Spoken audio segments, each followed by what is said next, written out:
मेरी बहू ने मुझ पर दहेज के लिए आग लगाने का झूठा आरोप लगाया और उसी पल मेरी पूरी जिंदगी बिखर कर रह गई।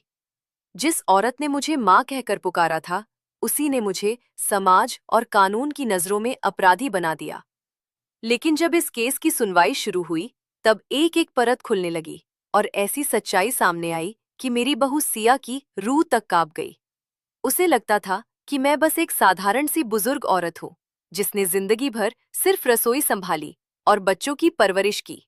लेकिन वो ये नहीं जानती थी कि मेरे अतीत में एक ऐसी सच्चाई छिपी है जो उसके झूठ की नींव हिला देने वाली थी। आज मैं आपको अपने उसी सच की लड़ाई की कहानी सुनाने जा रही हूँ।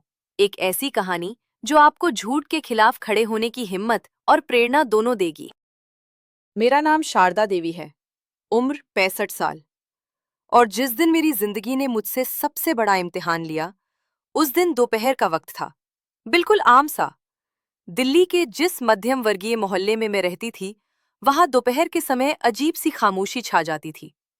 बच्चे स्कूल से लौट चुके होते, पुरुष ऑफिस में होते, औरतें या तो रसोई में व्यस्त रहती या थकान उतारने के लिए थोड़ी देर लेट जाती। मैं भी उस दिन अपने कमरे में थी, कुर्सी पर बैठी, लैपटॉप खुला था, ऑनलाइन क्लास चल रही थी। तभी अचानक, बचाओ, बचाओ, कोई मुझे बचा लो! वो चीख आज भी मेरे कानों में गूंजती है।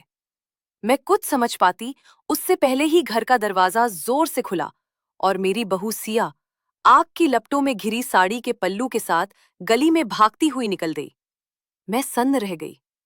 कुछ ही पलों में गली में हड़कंप मच गया। कोई पानी लेकर दौड़ा, कोई डर के मारे दूर खड़ा रह गया। किसी ने आग बुझाई, किसी ने सिया के कंधों पर शॉल डाल दी। और फिर वो शब्द बोले गए जिन्होंने मुझे जिंदा होते हुए भी जला दिया। मेरी सास मुझे दहेज के लिए जलाकर मार देना चाहती है। मैं हड़बड़ाकर कमरे से बाहर निकली। मेरे पैर कांप रहे थे। मैंने देखा, सिया जमीन पर बैठी रो रही थी, लेकिन उसकी आवाज में दर्द से ज्यादा इल्जाम था। मेरी गरीब माँ के पास पैसा नहीं है, वो रोते हुए बोली। तो क्या मुझे जला दिया जाएगा? और तभी भीड़ की फुसफुसाहट शुरू हो गई। दहेज का मामला है। आजकल कैसी कैसी सासें होती हैं। बुजुर्ग दिखने से कोई देवी थोड़ी हो जाती है। हर शब्द मेरे सीने में कील की तरह धंसता चला गया। लोग चिल्लाने लगे, शारदा बाहर आओ, तुम्हें शर्म नहीं आती? बहू को जलाने चली थी। मैं सामने आई। मेरे हाथ कांप रहे थे, आवाज लड़खड़ा रही थी। मैंने मैंने कुछ नहीं किया। मैं बस इतना ही कह पाई, मुझे तो इस आग के बारे में कुछ पता ही नहीं। मैं तो अपने कमरे में थी। लेकिन उस दिन सच सबसे कमजोर था। सिया उठ खड़ी हुई। उसकी आंखों में अब आंसू नहीं थे, एक अजीब सी सख्ती थी। अब बहुत हो गया माँ जी, उसने कहा। मैं आपके खिलाफ केस करूंगी। और वो पुलिस स्टेशन चली गई। मैं वहीं खड़ी रह गई, जैसे जमीन ने मेरे पैरों तले से सहारा छीन लिया हो। कुछ औरतें जानबूझकर रुक गईं, कहीं भाग ना जाए। मैं हाथ जोड़कर गिड़गिड़ाती रही। बहनों, मैंने अपनी बहू से कभी ऊंची आवाज में भी बात नहीं की, लेकिन जवाब मिला, हम तो आपको बहुत सीधी समझते थे, आज असली रूप सामने आ गया। 2 घंटे बाद पुलिस आई। एक महिला पुलिस अफसर ने मुझे थप्पड़ मारा। दहेज की लालची बुढ़िया अपनी बहू को जलाकर मारना चाहती थी। मैं बस यही कहती रही, मैंने कुछ नहीं किया, मैं बेगुनाह हूं। लेकिन किसी ने नहीं सुना और फिर मुझे लॉकअप में डाल दिया गया। सलाखों के पीछे बैठी मैं अपनी पूरी जिंदगी को देख रही थी। पति की मौत, गरीबी, घर घर काम, पढ़ाई, संघर्ष और आज दहेज के नाम पर बदनामी। शाम ढली। उसी शाम मेरा बेटा रमन आया। माँ, उसकी आवाज सुनते ही मैं टूट गई। बेटा, मैंने कुछ नहीं किया। मैं रो पड़ी। उसने मेरा हाथ पकड़ा। मैं जानता हूं माँ, उसने कहा, मैं आपको यहां से बाहर निकाल कर रहूंगा। उसकी आंखों में विश्वास था और उसी विश्वास ने मुझे जिंदा रखा। क्योंकि मैं जानती थी, ये लड़ाई सिर्फ मेरी नहीं थी, ये लड़ाई थी एक माँ की इज्जत की, एक औरत के सच की। और मैं ये लड़ाई हारने के लिए पैदा नहीं हुई थी। अगर आप भी मेरे इस दर्द को महसूस कर पा रहे हैं, अगर मेरी कहानी ने आपके दिल को जरा सा भी छुआ है, तो अपने विचार नीचे कमेंट में जरूर लिखिए और वीडियो को लाइक करना ना भूलें। साथ ही चैनल को सब्सक्राइब करना भी बेहद जरूरी है, क्योंकि सच्चाई ये है कि हमारी वीडियो देखने वालों में से 1% लोग भी सब्सक्राइब नहीं करते हैं। आपका ये छोटा सा सब्सक्रिप्शन हमें हौसला देता है कि हम ऐसी ही सच्ची, भावनात्मक और प्रेरणादायक कहानियां आप तक लाते रहें। इसलिए देर मत कीजिए, अभी सब्सक्राइब बटन दबाइए ताकि किसी और शारदा देवी को अपने सच की लड़ाई में डटे रहने का हौसला मिले। मेरी जिंदगी की कहानी उस दिन से नहीं शुरू होती जब मुझ पर झूठा इल्जाम लगा, बल्कि बहुत पहले से, उस दिन से जब मैं खुद अभी जिंदगी को समझना भी नहीं सीख पाई थी और मेरी शादी कर दी गई थी। मैं बहुत छोटी थी, सपनों से ज्यादा जिम्मेदारियों का बोझ था। शादी के कुछ ही साल बाद जब मैं गर्भवती हुई और रमन मेरे गर्भ में पल रहा था, तभी एक सड़क हादसे ने मेरी दुनिया उजाड़ दी। मेरे पति, जो गन्ने की मिल में मजदूरी करते थे, एक दिन काम से लौटते हुए कभी वापस नहीं आए। एक पल में मैं पत्नी से विधवा बन गई। उस घर में मेरे बूढ़े सास ससुर थे, कमजोर, बीमार और पूरी तरह मुझ पर निर्भर। पेट में पलता बच्चा, सूनी मांग, खाली हाथ और सिर पर जिम्मेदारियों का पहाड़। उस समय मैं चाहती तो टूट सकती थी, रो सकती थी, हार मान सकती थी, लेकिन मैंने नहीं किया। मैंने अपने आंसुओं को अपने आंचल में बांधा और खुद से एक वादा किया, शारदा, अब तेरी जिंदगी तेरी नहीं रही, अब तू सिर्फ माँ है। ससुर के रहते रहते मैंने पढ़ाई दोबारा शुरू की। दिन में घर संभालती, रात को दिए की रोशनी में किताबें खोलती। उसी संघर्ष के बीच रमन ने जन्म लिया। कुछ साल बाद ससुर भी चल बसे और मैं बिल्कुल अकेली रह गई, न कोई सहारा, न कोई पूछने वाला। तब मैंने बच्चे को गोद में उठाया और दूसरों के घरों में काम करने निकल पड़ी। झाड़ू पोछा, बर्तन, कपड़े, जो काम मिला किया। कई घरों में ताने भी मिले, इतनी पढ़ लिख कर क्या करोगी, औरत का काम तो चूल्हा ही है। लेकिन हर अपमान को मैंने सीढ़ी बना लिया। दिन भर की मजदूरी के बाद थके हाथों से किताबें पकड़ती और पढ़ती। साल दर साल बीतते गए। मैंने खुद को खपाया, घिसा, जलाया। मेरा बेटा कभी खुद को कमजोर ना समझे। और वही बेटा, जिसके लिए मैंने अपनी हर खुशी कुर्बान की थी, एक दिन सरकारी अफसर बना। उस दिन मुझे लगा, मेरी जिंदगी की सबसे बड़ी लड़ाई मैं जीत चुकी हूं। जब रमन की नौकरी दिल्ली में लगी, तो वो मुझे इलाहाबाद से अपने साथ ले आया। उसके लिए ये सिर्फ ट्रांसफर था, लेकिन मेरे लिए अतीत से निकलकर एक नई शुरुआत। कुछ महीनों बाद उसने मुझसे कहा कि वो सिया से प्यार करता है। मैंने बिना किसी सवाल के शादी के लिए हाँ कर दी, क्योंकि मैंने जिंदगी में सीखा था, प्यार को शर्तों में मत बांधो। शुरू शुरू में सब ठीक था। मैं सिया को बेटी मानकर हर बात समझाती, घर कैसे चले, रिश्ते कैसे निभे, खर्च कैसे संभले। लेकिन शायद मेरी सबसे बड़ी भूल यही थी कि मैं उसे समझा रही थी। उसे लगने लगा कि मैं उसे कंट्रोल करना चाहती हूँ। ऊपर से रमन का मेरे प्रति सम्मान, ऑफिस से आते ही मेरे पास बैठना, मुझसे हाल पूछना, कोई भी बड़ा फैसला लेने से पहले मेरी राय लेना, ये सब सिया को चुभने लगा। वो चाहती थी कि रमन सिर्फ उसका हो जाए, पूरी तरह। मैंने कभी रमन और सिया के बीच आने की कोशिश नहीं की, लेकिन मैं ये भी नहीं चाहती थी कि मेरा बेटा अपनी जड़ों को भूल जाए। जब भी सिया मेरे खिलाफ रमन को भड़काने की कोशिश करती, रमन साफ कह देता, मेरी माँ ने मुझे बनाया है, उनके बिना मैं कुछ नहीं। और यहीं से सिया के मन में मेरे लिए नफरत की नींव पड़ी।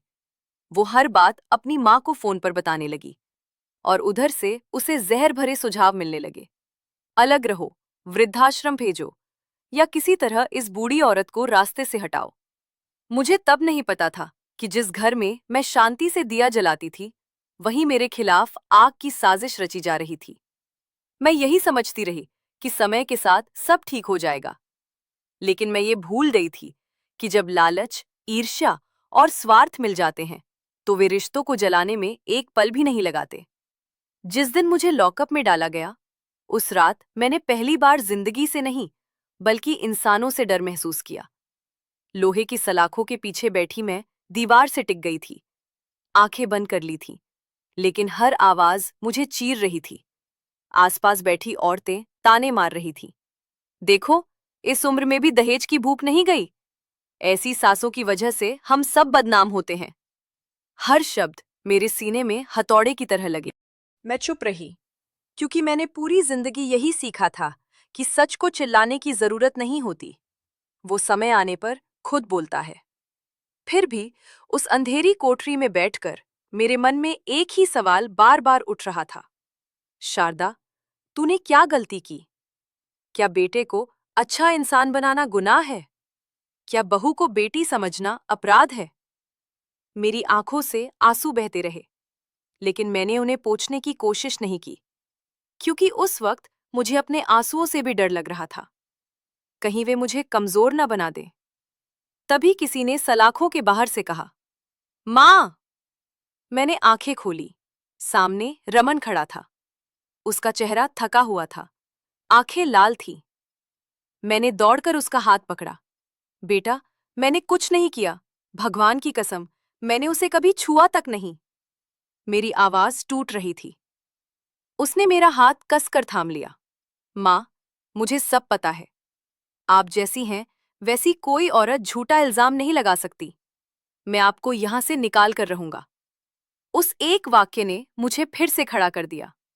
जब वो चला गया तो मैंने पहली बार अपने आंसुओं को पोंछा और खुद से कहा, शारदा, अब रोना बंद कर, अब लड़ने का वक्त है। कुछ दिनों बाद जब अदालत में पहली बार पेशी हुई, तो कटघरे में खड़ी मैं खुद को नहीं पहचान पा रही थी। सामने जज साहब बैठे थे, बगल में सिया, सिर पर पल्लू, आंखों में नकली आंसू, और साथ में उसका महंगा वकील। जब जज ने मुझसे पूछा, क्या आपके लिए कोई वकील है, तो पूरे कोर्ट में सन्नाटा छा गया। मैं कुछ पल चुप रही, फिर बेहद शांत स्वर में बोली, योर ऑनर, किसी भी वकील को मेरा केस जीतने लायक नहीं लगा, इसलिए मेरे पास कोई वकील नहीं है। लेकिन कानून मुझे ये अधिकार देता है कि मैं खुद अपना पक्ष रख सकूं। मैं खुद अपना केस लड़ना चाहती हूं। मेरी आवाज में न डर था न गुस्सा, बस सच्चाई का भरोसा। सिया ने अपनी मां के कान में फुसफुसाकर कहा, अब ये बुढ़िया खुद केस लड़ेगी, इसे क्या पता कानून क्या होता है। मैं उसकी हंसी देख रही थी, लेकिन मन में डर नहीं था, क्योंकि मैं जानती थी, जिस औरत ने जिंदगी की अदालत में बिना किसी वकील के इतने साल मुकदमे लड़े हों, उसे इंसानों की अदालत में सच बोलने से कोई नहीं रोक सकता। उसी पल मैंने मन ही मन ठान लिया, अब ये लड़ाई सिर्फ मेरी बेगुनाही की नहीं है, ये लड़ाई हर उस मां की है जिसे उसके अपने ही घर में आरोपी बना दिया जाता है। अदालत के उस दिन का माहौल कुछ अलग ही था, जैसे हर दीवार, हर कुर्सी, हर इंसान सांस रोककर किसी बड़े सच के फूट पड़ने का इंतजार कर रहा हो। सिया का वकील बड़े आत्मविश्वास के साथ खड़ा हुआ और उसने कहानी सुनानी शुरू की। एक ऐसी कहानी जो सुनने में दर्द से भरी थी, लेकिन जिसकी नींव झूठ पर रखी गई थी। सिया का वकील खड़ा हुआ और आत्मविश्वास से बोला, योर ऑनर, ये मामला सिर्फ एक घरेलू विवाद का नहीं है, ये एक औरत की जिंदगी और मौत का सवाल है। मेरी मुवक्किल सिया एक साधारण और गरीब परिवार से आती है। उसने बिना किसी लालच के इस घर में कदम रखा, लेकिन बदले में उसे दहेज के ताने, मानसिक प्रताड़ना और अंत में जान से मारने की कोशिश मिली। उसने कागज पलटते हुए कहा, 25 तारीख की दोपहर, जब मेरी मुवक्किल रसोई में खाना बना रही थी, तभी आरोपी शारदा देवी पीछे से आईं। उन्होंने पेट्रोल डाला और माचिस जलाकर आग लगा दी। अगर मोहल्ले वालों ने समय पर मदद न की होती, तो आज मेरी मुवक्किल इस अदालत में खड़ी भी न होती। वकील ने ऊंची आवाज में कोर्ट से कहा, योर ऑनर, समाज में अक्सर अत्याचार घर की चार दीवारी के अंदर होते हैं।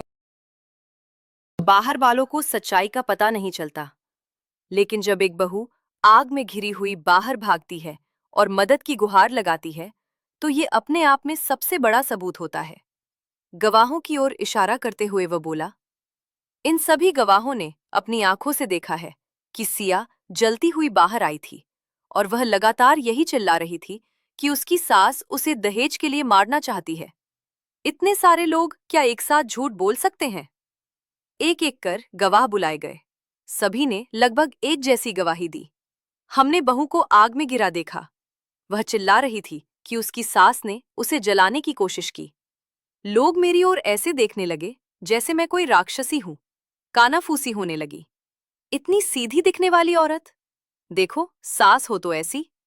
मैं चुपचाप खड़ी सब सुनती रही, क्योंकि मुझे पता था झूठ जितना जोर से बोले, सच उतनी ही शांति से उसका इंतजार करता है। जब सिया को कटघरे में बुलाया गया तो वह रोती हुई बोली, मैं खाना बना रही थी, तभी माजी ने पीछे से पेट्रोल डाल दिया। मैं जलने लगी। मैंने किसी तरह बाहर भागकर अपनी जान बचाई। उसने अपनी गरीबी, अपने पिता की मौत और दहेज के तानों की कहानी जोड़ दी। कई लोगों की आंखें नम हो गईं। उस पल मुझे एहसास हुआ, झूठ अगर सही साज सज्जा में पेश हो तो वो सच से ज्यादा असरदार लगता है। अब मेरी बारी थी। मैंने जज साहब से अनुमति मांगी और बेहद शांत स्वर में सिया की ओर देखा। आप कह रही हैं कि मुझ पर आरोप है कि मैंने पेट्रोल डालकर आग लगाई, मैंने पूछा।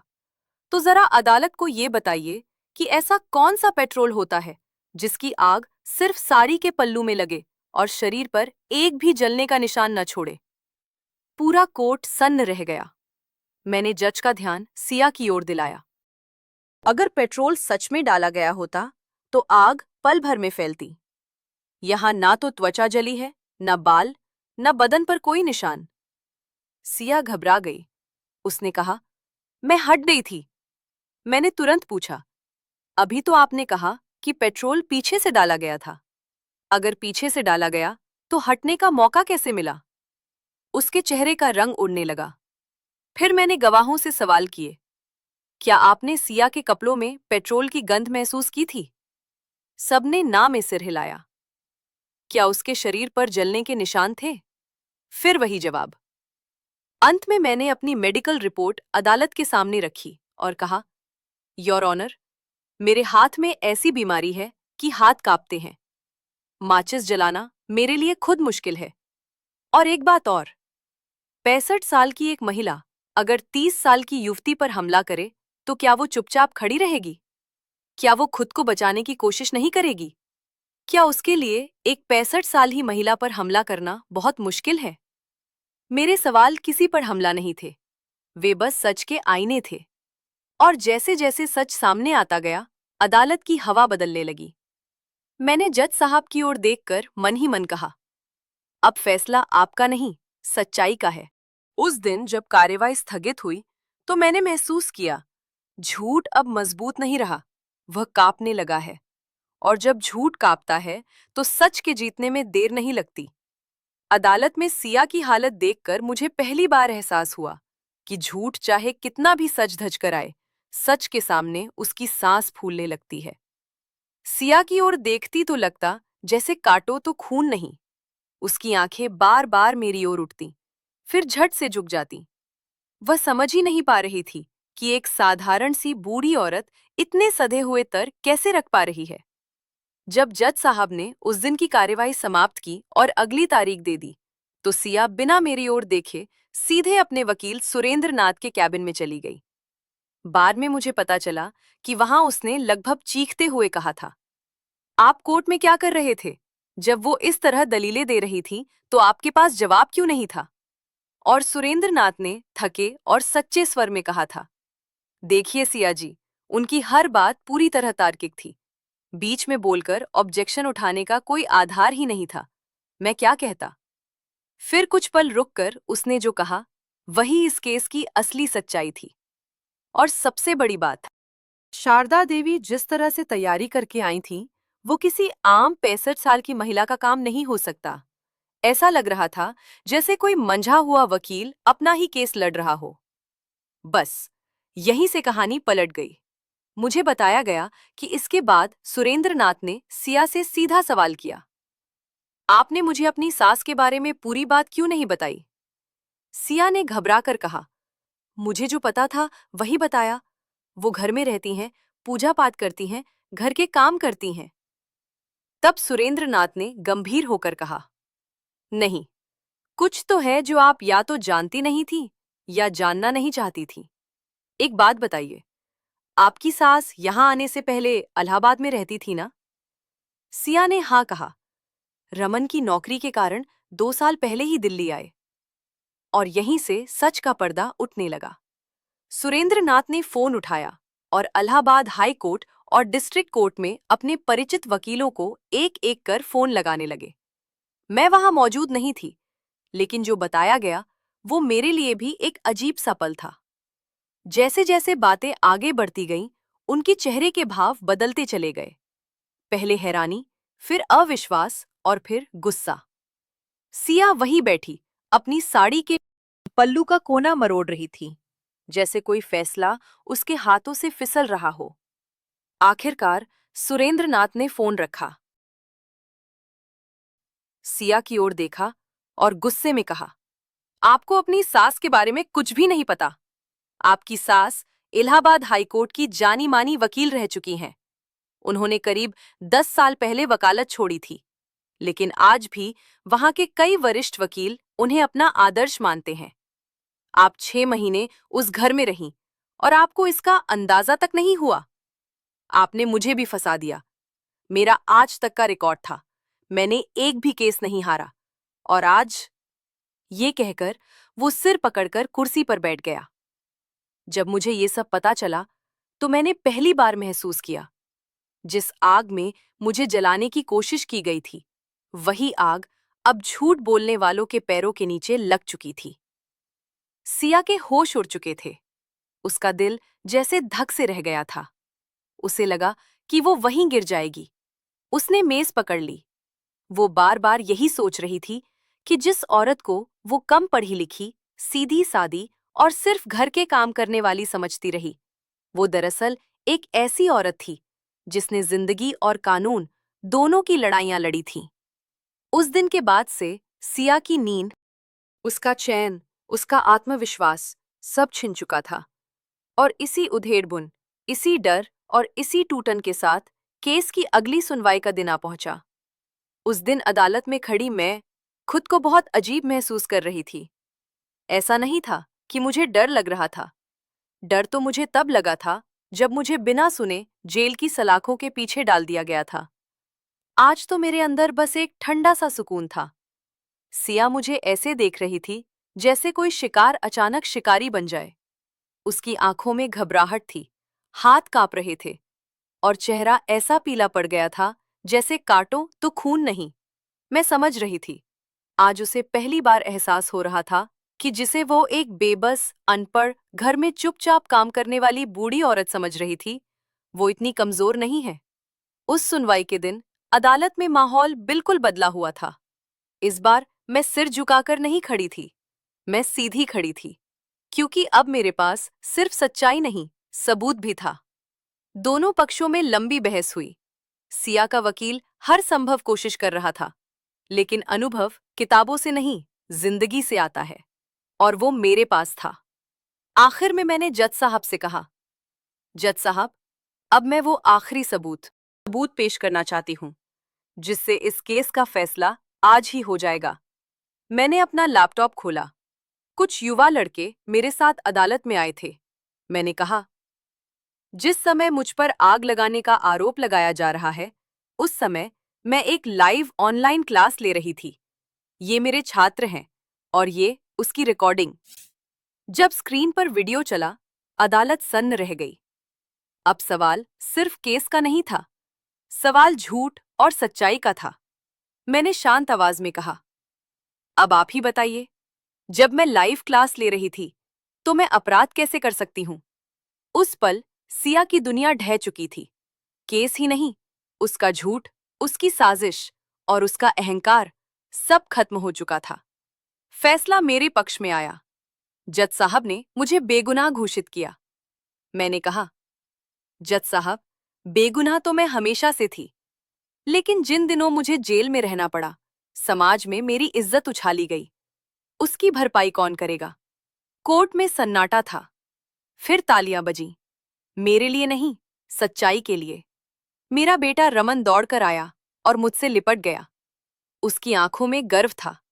मैंने उसका हाथ थामकर कहा, बेटा, मैंने जिंदगी भर लड़ाइयां लड़ी हैं और हर बार सच के साथ खड़ी रही हूं। मैं और रमन कोर्ट रूम के बाहर कॉरिडोर में आ गए थे। तभी किसी ने पीछे से मुझे आवाज दिया, माँ जी।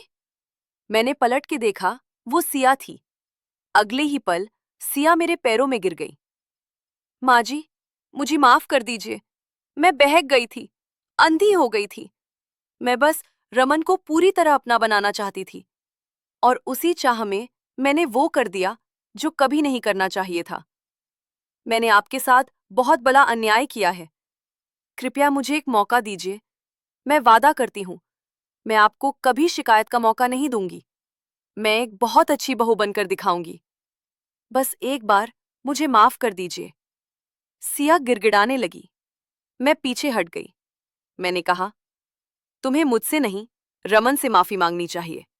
तुम्हारी जिंदगी उसके साथ है, मेरे साथ नहीं। लेकिन रमन ने साफ कहा, क्या मैं तुम्हें इतना मूर्ख दिखाई देता हूं कि तुम पर दोबारा भरोसा करूं? रमन की आवाज में गुस्सा नहीं, बल्कि टूटा हुआ विश्वास था। जो लड़की एक बार इतना बड़ा झूठ बोल सकती है, उसके दोबारा ऐसा न करने की क्या गारंटी है? तुमने मेरा भरोसा खो दिया है, और खोया हुआ भरोसा कभी वापस नहीं आता। उसने एक पल रुककर सख्त लहजे में कहा, ध्यान से सुन लो। मेरी मां के खिलाफ तुमने एक झूठा केस किया है। अब मैं तुम पर 2 केस करूंगा। एक मेरी मां की मानहानि के लिए, और दूसरा तलाक के लिए। सिया सन्न रह गई। उसकी आंखें फटी की फटी रह गईं। उसने हाथ जोड़कर गिड़गिड़ाते हुए कहा, नहीं रमन, प्लीज ऐसा मत करो। अब मेरे अंदर इतनी हिम्मत नहीं बची कि मैं फिर से सब झेल सकूं। मुझे एक मौका दे दो। लेकिन रमन ने उसकी एक न सुनी। उसने मेरा हाथ मजबूती से पकड़ा और बिना पीछे मुड़े मुझे लेकर सीढ़ियों से नीचे उतरने लगा। सिया वहीं खड़ी रह गई, भीगी आंखों से हमें जाते हुए देखती हुई। जब रमन ने उसे साफ मना कर दिया, मुझे दुख नहीं हुआ, क्योंकि कुछ रिश्ते टूटते नहीं, वे झूठ से मुक्त हो जाते हैं। दोस्तों, क्या आपको लगता है कि सिया के साथ सही हुआ? अपने विचार कमेंट में जरूर लिखिए। अगर वीडियो आपको पसंद आई हो तो इसे लाइक करें, और चैनल को सब्सक्राइब करना बिल्कुल न भूलें। जाते जाते अपने शहर का नाम भी कमेंट में लिख दीजिए, ताकि हमें पता चल सके कि हमारी कहानी दुनिया के किस कोने से देखी जा रही है। राधे राधे।